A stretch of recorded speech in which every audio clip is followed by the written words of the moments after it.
quatro.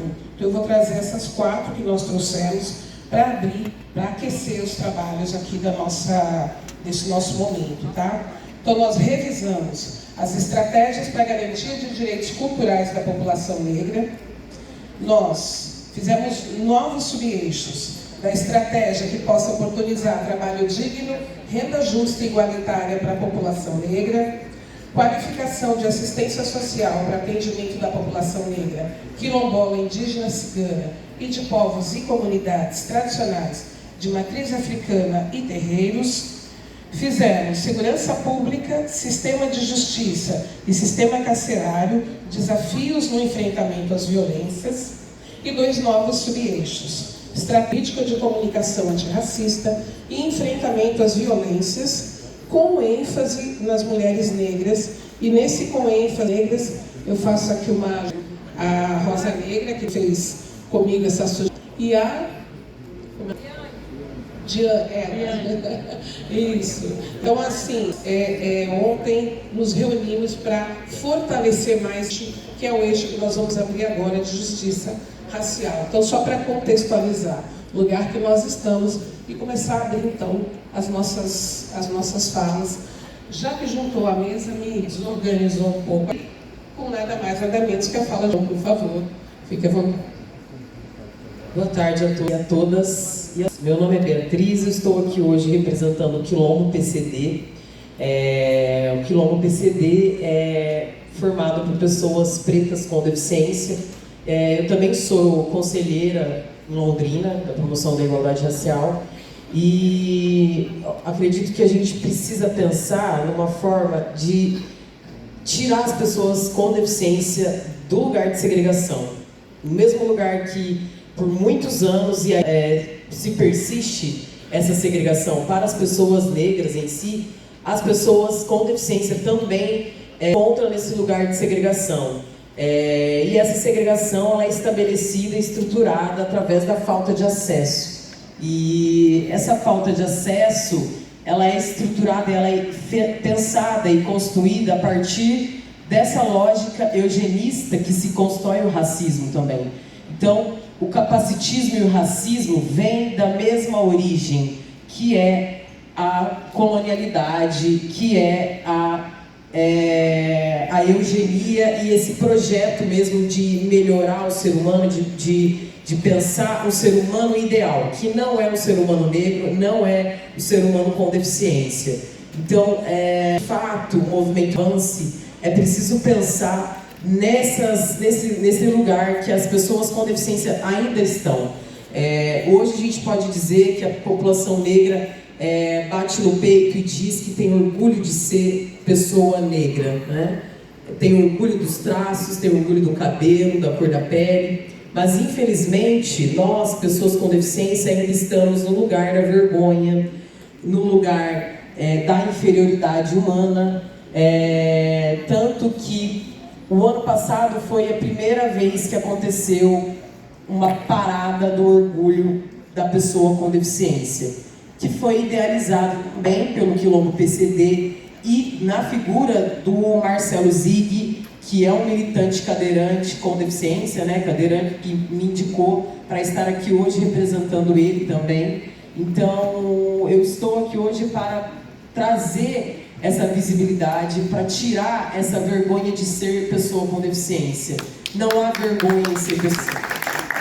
Não é pecado ser pessoa com deficiência. Não somos seres. Somos dotados de vontades, de desejos e de angústias, que isso deve ser respeitado, né? Não devemos aceitar esse título de seres humanos especiais. Eu sou especial porque eu sou incrível, porque eu sou negra, porque eu sou mulher, não porque eu sou uma pessoa com deficiência.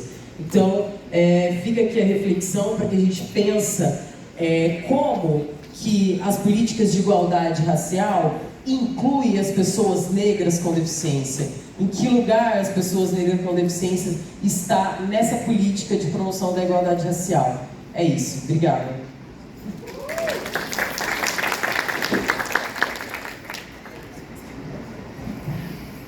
Perfeita na fala e no tempo. Muito obrigada.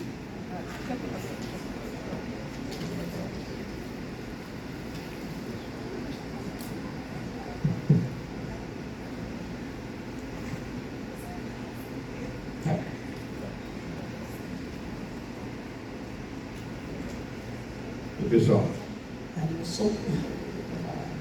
Muito boa tarde, gente. Boa tarde. Boa tarde, gente. Boa tarde. Ai, que bom. Bom, pessoal, eu sou Arilson Ventura. Eu sou quilombola da comunidade de Monte Alegre, que fica no município de Cachoeira-Perim, no estado do Espírito Santo.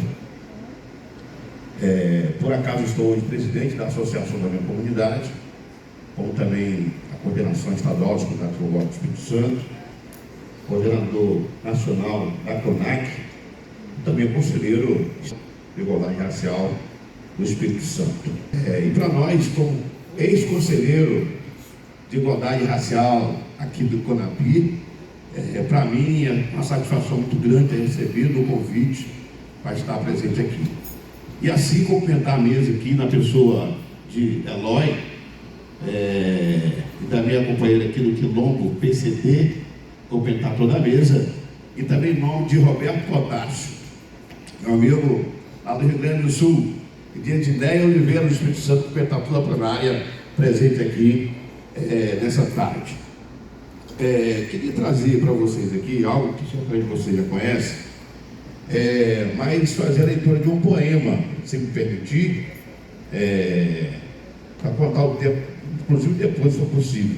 Diz assim o poema: fogo, queimaram palmares, nasceu canudo. Fogo, queimaram canudo, nasceu caldeirões. Fogo, queimaram caldeirões, e nasceu pau de colher. Fogo, queimaram pau de colher, e nasceram tantas outras comunidades. Os vão cansar se continuarem queimando, porque mesmo que queimem a escrita, não queimarão a oralidade. Mesmo que queimem os símbolos, não queimarão o significado. Mesmo queimando o nosso povo, não queimarão a ancestralidade. Esse poema é de Nego Bispo, Antônio Bispo dos Santos, que é do Quilombo Saco, Cotume, de São João do Piauí, um companheiro quilombola aguerrido, que infelizmente, agora há pouco tempo, nós perdemos Nego Bispo. E falando desse poema do Nego Bispo, dizer que a CONAC, ela foi criada no ano de 1996, que já não é mais a menina, e que tem essa prerrogativa de representar as comunidades quilombolas em diversos estados do Brasil. Apenas os estados Acre e Roraima que não têm representação na CONAC do Brasil. Todas as outras comunidades, todos os estados estão representados com as suas representações estaduais. Dito isso, dizer que esse de criação de uma igualdade racial foi muito importante para a CONAC. No ano de 2002, nós tínhamos reconhecido no Brasil apenas 700 comunidades quilombolas no ano. Só 700 comunidades quilombolas em 2002 era reconhecido no Brasil. Não se tinha informação de onde estava esse povo, de onde, o que fazia, aonde estava. E a partir daí começa então um diálogo, uma conversa, onde a CONAC inclusive participa da discussão da criação desse conselho. E a CONAC está nesse conselho desde a sua criação. E de lá para cá, diversos diálogos foi travado, e a CONAPI, na CONAPI, pela criação de organismos para poder auxiliar o desenvolvimento das comunidades quilombolas. Hoje, com o passar do tempo, saímos de 700 comunidades reconhecidas e chegamos hoje a perto de 6 mil comunidades quilombolas espalhadas por todo o Brasil. Porém, essas 6 mil comunidades quilombolas estão espalhadas em diversos estados do Brasil. Para se ter uma ideia, os estados maiores que têm comunidade quilombola está na região norte, que está o Pará, na região nordeste, onde nós estamos aqui, no estado da Bahia, do Maranhão e Pernambuco, concentra um grande número de comunidades quilombolas. Também no estado de Minas Gerais tem um número significativo de comunidades quilombolas. Hoje, nós temos aproximadamente 2 mil processos abertos no INCRA para a titulação dos seus territórios. Nós estamos representados em pelo menos 1.700 municípios no Brasil que tem comunidade quilombola. Dito isso, para dizer que mesmo nesse número significativo de comunidade quilombola, a política pública de fato ainda não chegou até esses quilombos. É bem importante dizer que a maioria das pessoas que falaram aqui falaram de reparação, de política pública e lembraram das comunidades quilombolas, que de fato a política ainda não chegou lá. Diversas comunidades quilombolas, Luciano da Fundação Banco do Brasil, ainda não tem água potável, ainda não tem acesso para as comunidades ir e vir, ainda não tem saneamento básico, ainda não tem energia elétrica, tem comunidade que ainda não chegou ainda à internet. Então, a gente precisa criar condição para que as comunidades de fato possam avançar.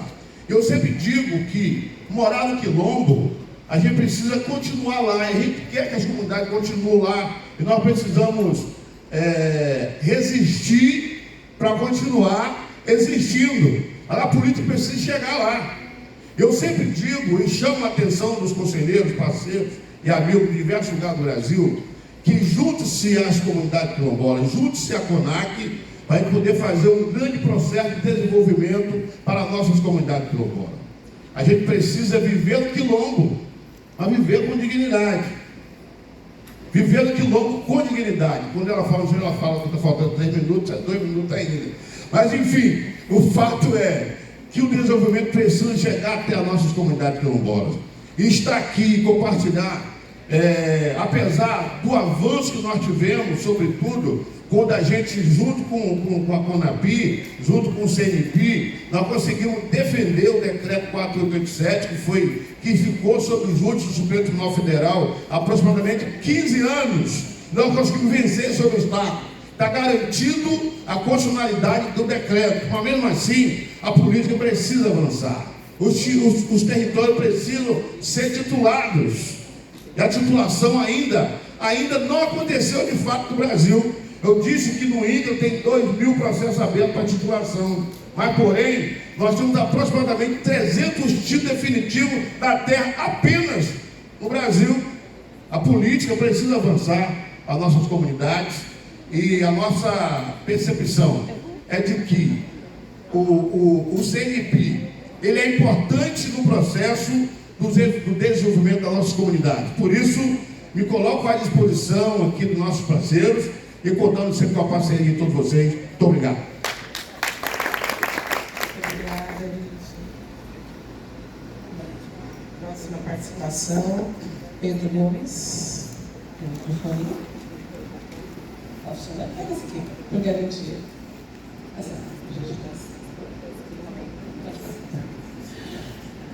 Vamos passar para o Pedro Gomes, secretário adjunto da Comissão de Promoção da Igualdade Racial da OAB de Alagoas. Pessoal, boa tarde. Boa tarde. Primeiramente, eu queria agradecer imensamente o convite. Eu, enquanto representando aqui a Ordem dos Advogados do Brasil, aqui de Alagoas, e também o Instituto do Negro de Alagoas, do qual faço parte, estou coordenador do Núcleo de Advocacia Racial do Instituto do Negro de Alagoas. Então, eu queria agradecer imensamente o convite. É uma honra estar aqui nessa mesa, que eu sempre faço a brincadeira que, às vezes, se existissem figurinhas, principalmente para mim que sou um pouco mais recente na militância, mas se existisse álbum de figurinhas com os grandes heróis da militância, eu estaria aqui com várias delas, estaria completando o meu álbum aqui. Então, assim, hoje, né, utilizando um pouco sobre o tema, né, sobre justiça racial, eu queria também passar um pouco do nosso panorama lagoano, né, sobre quais são as nossas lutas, qual é o nosso panorama, o que é que temos feito, o que é que a gente vê como dificuldades, o que é que a gente vislumbra para frente. A gente, enquanto o nosso panorama, Alagoas, ela tem, dentro do judiciário, ela não tem nenhum desembargador negro, né, como boa parte dos estados, mas ela não tem nenhum.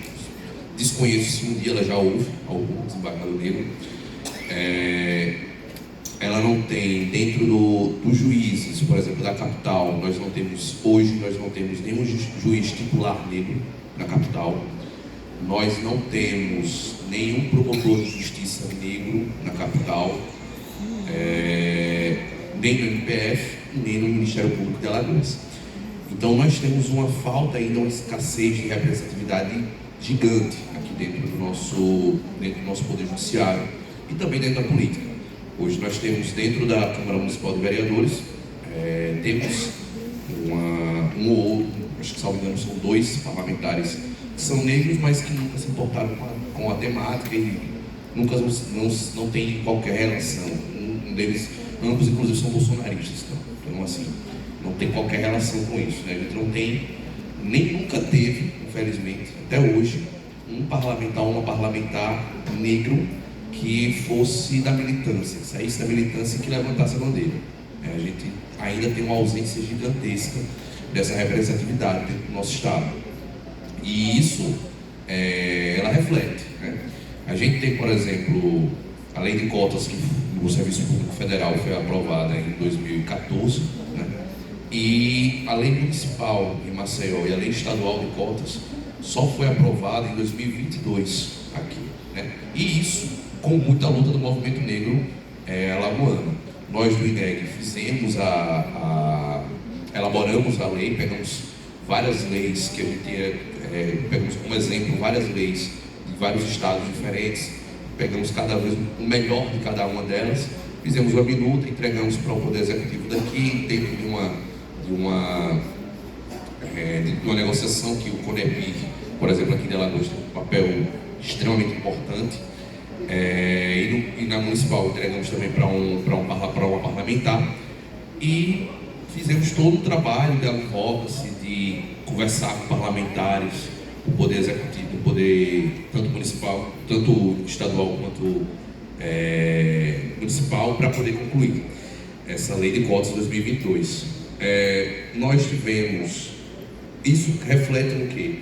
Na dificuldade do reconhecimento, por exemplo, no Poder Judiciário, de casos de racismo principalmente institucional, de danos morais. A gente ainda tem uma dificuldade gigante no judiciário daqui, para que seja refletido, seja reconhecido dentro, principalmente, a existência do racismo.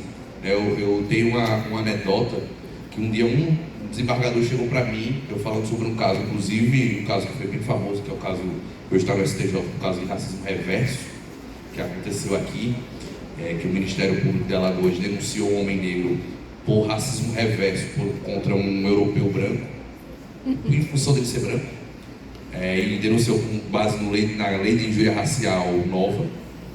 E aí eu fui falar com o desembargador aqui, o desembargador olhou para mim e disse: rapaz, mas me diga uma coisa, existe mesmo esse negócio de racismo?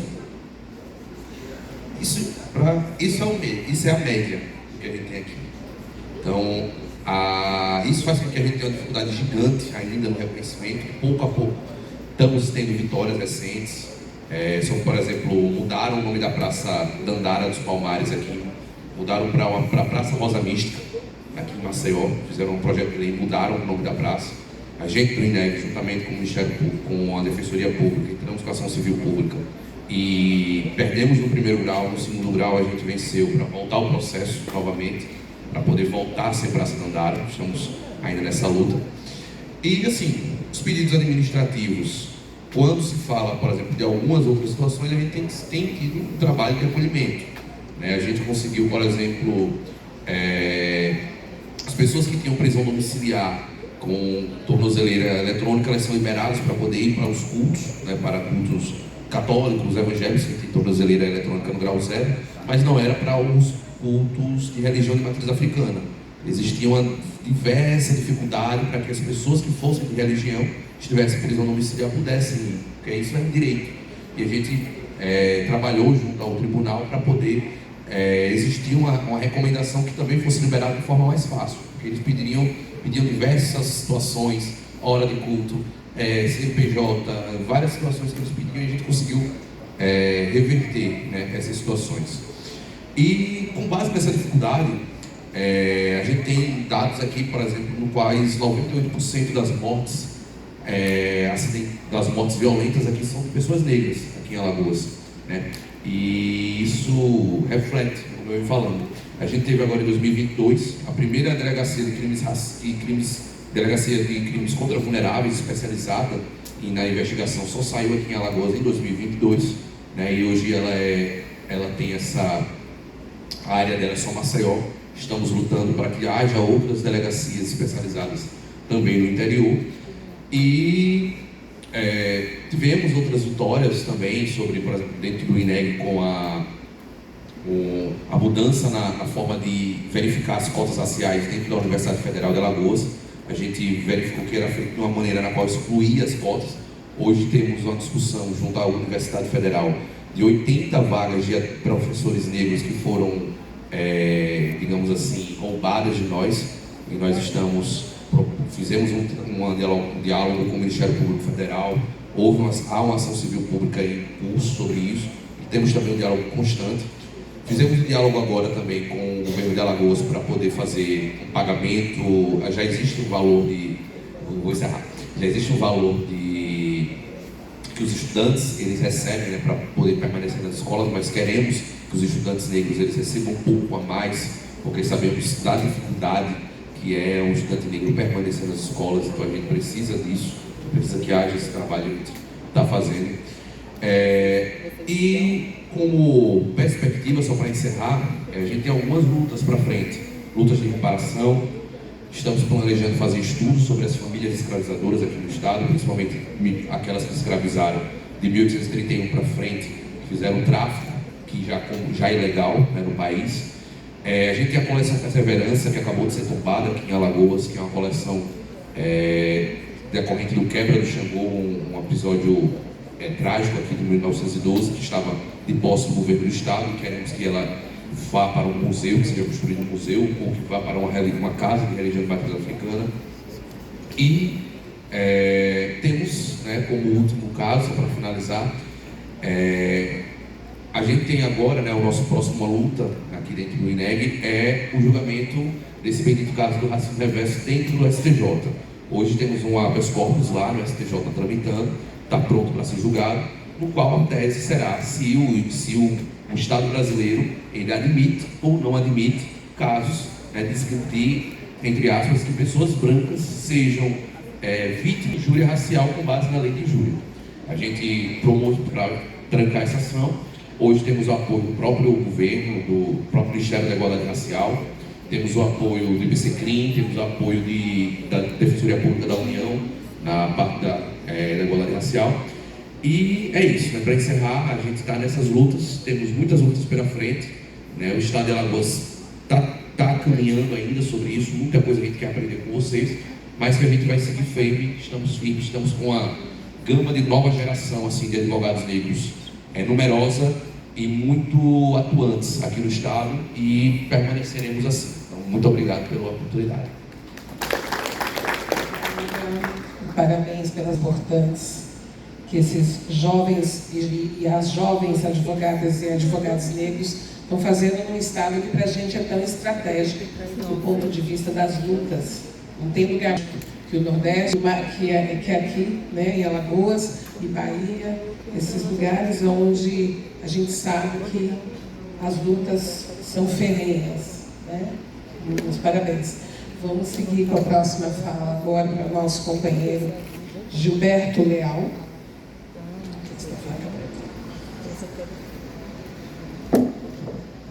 Passa para o nosso Gilberto, coordenador geral da CONEM. Primeiro, boa tarde a todos e todas, tanto da mesa como aqui presente, nessa plenária extremamente qualificada. Dizer que eu estou aqui na representação da Coordenação Nacional de Entidades Negras, essa organização panafricanista. Eu não tenho dúvida de que eu sou panafricanista, né? Esse panafricanismo que é algo que eu recomendo a quem não acessou, a quem não teve ainda o cuidado de se deter um tempo para analisar a importância do panafricanismo, que o faça, porque é algo fundamental. O panafricanismo é essa construção política que, entre o século XIX e o século XX, né, construiu todas as bases para realizar a maior façanha política, né, da raça negra no mundo, em especial a raça africana, que foi o processo de libertação do continente. né? Então, é mais que importante que nós possamos fazer isso para nossas próprias cabeças e para também a gente poder utilizar isso nas nossas formações políticas, das nossas juventudes, né, das diversas idades. Então, o panafricanismo, ele foi construído no século XX, com uma conferência e mais 5 congressos, que durou quase meio século, e a partir daí, na diáspora, né, na Europa, após isso, após a Segunda Guerra Mundial, cruzou o oceano e foi para dentro do continente africano para promover essa façanha de independência e de expulsão do colonizador do continente. Então, é essa responsabilidade que temos enquanto panafricanista de ter essa história, carregando essa história tão importante e tão vinculada ao nosso passado histórico referencial, né? E quero dizer aqui que o panafricanismo, apesar da história um pouco machista citar os referenciais panafricanistas homens, quero dizer que desde esse momento de construção entre o século XIX e o século XX, as mulheres foram bastante participativas no processo de construção das bases do panafricanismo e no continente africano também, né? Observem vocês que a maior organização de mulheres panafricanistas dentro do continente africano foi nesse período do processo da luta de libertação, né? Então, a Organização Pan-Africana de Mulheres, que a gente da CONEM homenageia todo ano, né? É exatamente essa organização que influenciou bastante no processo da construção, inclusive da OUA, que é a Organização da Unidade Africana, essa organização que hoje está simbolizada como União Africana. Então, é um processo muito importante a participação das mulheres nessa construção pan-africanista.